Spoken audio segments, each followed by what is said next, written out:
everybody, and welcome to Parks Bros. It's Drew here, and I'm with Garrick and Evan, at least for the moment, and a $5 waffle, thank you. But we're here for the Boysenberry Festival to check out everything. I got a tasting card, which I'm very excited to use.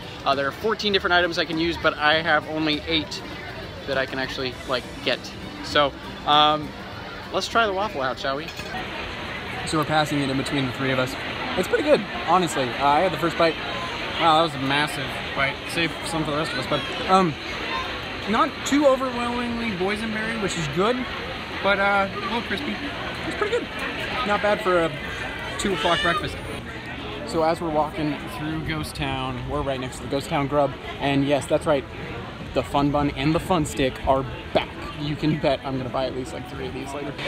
All right, so we came over to stand number 5 and 6 for the boysenberry sausage. Hispanic Saponis, come on. So here is the sausage. This was my favorite thing ever last year, and now we have boysenberry chili with actual boysenberries on them with cheese. I don't know how that taste profile is gonna be, but we'll find out.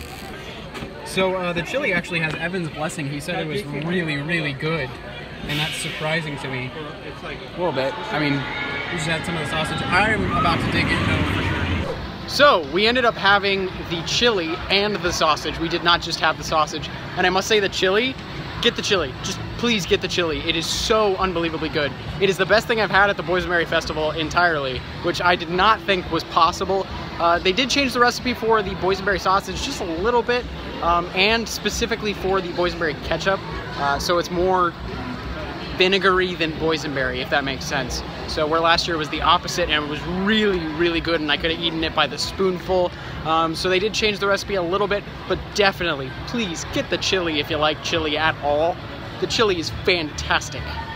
So while I do love all the boysenberry treats, there's nothing that beats a sarsaparilla. Let's be real. So we ended up getting a ride on the back row of Hangtime. I don't know what train it was, but it wasn't too bad at all, shakiness-wise. Yellow, was it really? Oh, yeah. Oof. But yeah, no, it was very, very good, especially in back row. You can't beat back row, at least in the daytime, at least in my opinion. But they're setting up for a pie eating contest over on the Calico stage, which is pretty crazy. I don't know if we'll be able to see that today, but I don't know where we're heading next. Probably get more food or just ride another ride, because why not? Alright, just stopped underneath Syllable at 0 G-Roll for some chicken skewers. They look pretty good. Let's try them. So the boysenberry chicken skewers, I would say, is another must-have. It was very, very well done. The chicken itself was okay. It wasn't the most mind-blowing thing or anything like that. But the boysenberry aioli sauce on top of it and the boysenberry barbecue sauce was just absolutely incredible. I was literally licking it off of the tray. Garrick has kept his wooden steak from the boysenberry chicken, but why not, because he might need to use that later against some vampires or something. All right, after the delicious chicken skewers, we're gonna head onto this beast. Let's do this thing. So we ended up just getting a near back row ride on Ghost Rider, which was great in the silver train as usual. So definitely hauling today, at least in comparison to Wednesday. It is moving a little quicker, so that was very cool. But we also met a fan named Nick, and I was very excited to meet you, man. It was awesome to see you, and it was funny how we kind of ran into each other near the exit, so that was really kind of funny. Hope you enjoy the button, and it was awesome meeting you. So I don't know where we're going next, to be honest. Probably for more food, maybe even rides, we'll see. So we ended up getting a quick ride on Supreme Scream, and now we're gonna have the flank steak, which looks pretty good. Garrick, hi, ooh. Flank steak! But it looks pretty good, to be honest. The potato looks interesting, so we'll just have to give it a taste and see. So just had the meat itself. Oh, okay, yeah. So the meat's really good. I don't really see why it was boysenberry cheese. This is just one of those dishes that there's not really a point to it being boysenberry flavored. The boysenberry cheese isn't bad, but it just doesn't really fit with the meat. If it was just regular cheese, it'd be perfect, but it's okay. Probably my least favorite of the boysenberry treats, at least so far. But I mean, still not bad whatsoever. It was really good, but just didn't really fit. So the flank steak was a little bit of a disappointment, but hopefully we won't be disappointed next, because we're going to Ghost Town Grub to get a fun stick.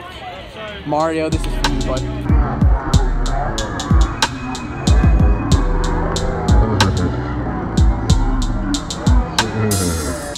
Well, it didn't last long, that's for sure. So, much to the...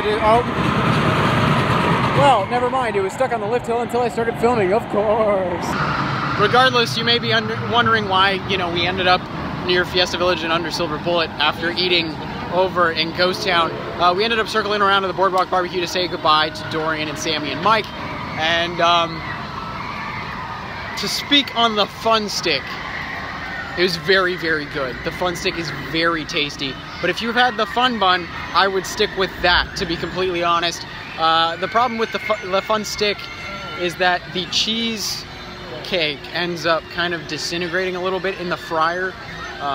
So it's not really that existent in the actual Fun Stick itself. Regardless, the deep fried portion, as well as like the boysenberry cream cheese, is delicious, and I could eat it all day long, but I don't know if I could justify the same price as a Fun Bun for the Fun Stick. So it kind of stinks, but I definitely still loved it, just don't think it's worth the price. So that will have to end our day at Knott's Berry Farm for the Boysenberry Festival. Of course, we didn't even see half of the stuff that they're offering. They do have some shows later on at the night, but we had to leave a little earlier than those shows. So also there's tons of new merchandise that we didn't get to check out. So hopefully we will be back in the next week or two to check that out as well. But definitely check out the Boysenberry Festival if you can. If you're a pass holder, of course do it. And if you are not, I would recommend trying to get out here if you could, or just wait till Ghost Town Alive, or possibly even Merry Farm season if you do not have a pass. But you could always buy a pass. I know I feel like a salesman right now, but it's really, really cool for the Boysenberry Festival. It's a little busier, but definitely worth the while for the food, as well as the entertainment and the merchandise options. So it's a lot of fun. But I will put my rankings of the food that we tried right here, just like listed down. My favorite definitely was, I think, probably the chili, and my least favorite was probably that flank steak. Garrick, I don't know if you were feeling the same way or not. I gotta think about it. That's fair. No. It's all fair. So, but definitely great food all around. I mean, even the flank steak was still really good, just probably at the bottom of my list. So we will be back at Knott's very soon after. If you have not subscribed, do that. And of course, as always, we'll see you on the next ride.